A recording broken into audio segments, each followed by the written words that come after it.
you're going to see is the lock screen. And you unlock the lock screen in a very different way. You sign to unlock the device. Unlike other devices where you have a very typical unlock sequence, here you just have to unlock by signing.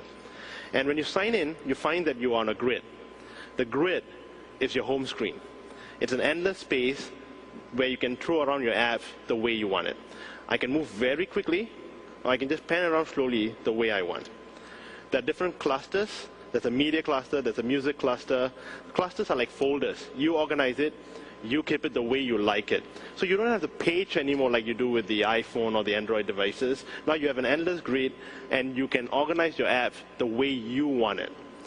I can also collapse a cluster. I can also expand a cluster. So you can have a smaller grid if you like. If I keep collapsing it, you'll be able to see your grid clearer. But if I expand it, it will show you all the folders or all the apps within that cluster itself. And if you notice right here, there's a grid map. The grid map tells you exactly where you are in the grid. So I could pan around and get there very quickly. I can just snap and just tap to get where I want to get to as well. So I could pan by using my fingers and scan around the home screen, or I can use the grid map to get to where I want to, or just tap to get there very, very quickly. So let's just see how we want to organize the clusters. On the grid, we have what we call the clusters. So if you look at the grid, you find a media cluster, you find a music cluster. All of these are like your folders. I can collapse to get the folders closed or the clusters closed. I can expand to have the clusters expanded. And when you close the cluster, you will push it and allow it to get to space so that you can see your grid in a clearer fashion. If I wanted to organize it or unopen the cluster, I can do just that, and that's exactly what I just did. And if I wanted to change my background, I just tap on the grid map, change background, and that will allow me to change the background that I like. And in this case, I'm going to choose, let me choose another background here. I just apply that, and my background has changed. I'm panning the grid again like I did, and if you notice, the background of the grid has a perspective to it, so it feels alive rather than being static. If I wanted to organize my clusters or organize my apps, I can do that very easily. I just tap on the organizer again, click on Edit Grid, and I press to hold to move an app out of the cluster. When I move it out to an empty space, that will become an app by itself. If I move another one and get it together with the previous one, that will create a cluster. And in this case, I'm just going to call the cluster. I don't want to create the cluster. I forget that. I basically move on. If I want to move this one instead, I can do that. Press and hold.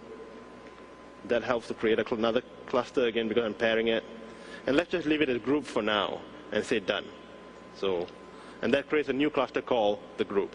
And if I'm done, I just apply, and that fixes the changes that I need. So let's click on messages to see email. That will bring me to Message Center.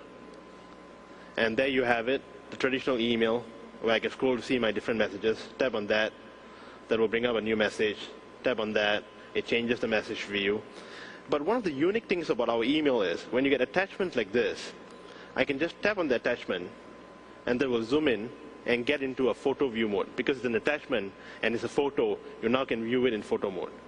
I just pan around to get back to a new photo that I want. I can just move backwards to the previous one, and I can go forward to another one. So it's basically seamless. I go backwards to get back to where I want to get to. So what I did was a back gesture that brings me back to my email client. So this device doesn't have any buttons. It's all gesture-based. If I want to get back to home, I just do a top-down swipe, and that gets me to home. You looked at that animation? That's what we call motion picture class animations. I'm going to move around the grid again to show you other stuff. Let's get back to email again to show you a unique view of email. In email view, the other things I can do is tap the same email again. That will bring up the message window. And over here, I can swipe through the photos that I have as well. So it's pretty seamless and allows me to see a slideshow from within the email as well. And apart from that, if I wanted to see a totally different view of email, I can tap on grid. That will bring up my grid view, which organizes my emails based on importance. So different sizes, different colors means different things. I'm going to go back to home again. And let's do different stuff right now. Let's go to the browser. The unique thing about our browser is what we call a Chromeless browser, because it allows you to have a Chromeless browsing experience. So if I tap on the screen, you see nothing. You see no Chrome. If I want to bring up the Chrome, I just swipe from the edge, and that brings up my tabs. I can move through my tabs by just moving my thumb. If I wanted to close one of it, I just tap on that, and it closes the browser, or closes the tab. If I wanted more controls, I tap on Open, and that gives me different options. If I didn't want those again, I just close it back again, and that minimizes the options. If I want to add a new tab, I just hit on New Tab, and that will bring up a new tab. Let's just change the URL to something else. Let me just tap on that. That will bring up the keyboard. And let me just type Google instead. And what you see happening here is you see different options. All the suggestions that you see right here are Bing powered. I mean, it's using Bing APIs. We have Microsoft Search built into it. Over here, you get your local or your searches based on history and bookmarks. And here we have what we call Star, which allows you to have intelligent options. We'll come to that in a bit. Let's just continue with going to google.com. That will launch a new tab, and it will launch a Google page. So while that is launching, if I wanted to tap back to another tab, I can do DevStat. Move back again, gets me to the tab that's loading Google. And there you have it. A new page has been loaded. So if I wanted to go back to Bing, tab again, it brings back to Bing. If I didn't want the Chrome, tap, and you don't see the Chrome. You see a full screen. Bring up the gesture and move your tab to get to the next tab. Simple, easy, full screen browsing. Okay, let's look at photos right now. Let me tap on that, and that will bring up my photo album app. It has all my photo collection. I can pan around and see my different albums.